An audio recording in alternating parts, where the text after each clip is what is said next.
Hello, this is Dave at AFX Search Licensed Investigators. In this video, we're going to talk about the federal statute known as the False Claims Act. Now, this is a law that dates back over 150 years to the 1860s. As a result of the Civil War and the Reconstruction, there were numerous fraudulent claims made to the federal government by contractors, builders, equipment providers that were rebuilding the country as part of the Civil War and part of the war effort. So because of this fraud, the government came out with the False Claims Act, which is a civil investigative process. So that if a contractor, anybody who provides services to the government, can be held accountable if they defraud the government in any way. And over the last 150 years, there's been numerous additions and modifications to that law. And in present day, it has some very interesting components to it. First of all, it covers many types of activities, and really anything which deprives the government of money or benefits that it has can be prosecuted under the False Claims Act. Even things like creating false records, schemes to pay less to the government than what you're supposed to, of course submitting invoices which are incorrect or getting more payment from the government than you're supposed to would be subject to the False Claims Act, or any type of overcharging. In many cases it's used for Medicare overbilling or other government programs overbilled by medical providers. But it really can cover anything. If you are a contractor and you pad your bills or add hours to an hourly rate, or if you have a situation where you owe the government money and you find a way to pay them less, that's subject to the False Claims Act. Here's the interesting thing.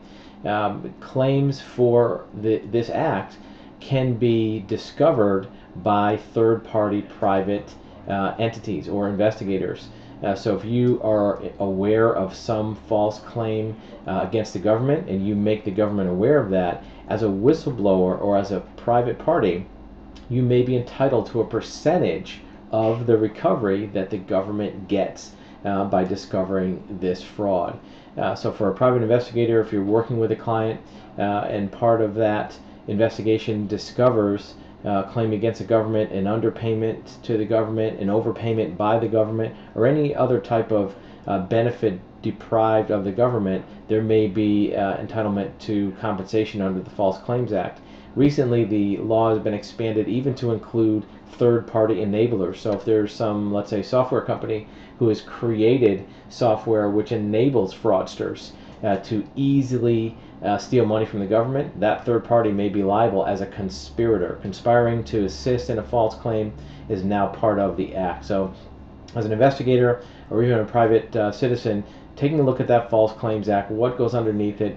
In the last couple of years, there's been some modifications which have made prosecution and recovery under the Act a lot easier. One good example is, it used to be that if the government already had the information that you submitted to them, then your submission or your entitlement to a percentage of the recovery was blocked. But now, even in some cases, if the government already has the information but you provide it to them separately, you still may be entitled to some of that recovery. So False Claims Act, an interesting section of the government statutes and federal law. It's worth taking a look at, especially if you're a government contractor, to make sure you don't run afoul of it and pay attention to it. If you have any questions or want more information, you can reach us through our website at afxsearch.com. It's right here on the sign. Plus, there's probably a link below this video you can click and get right to the site.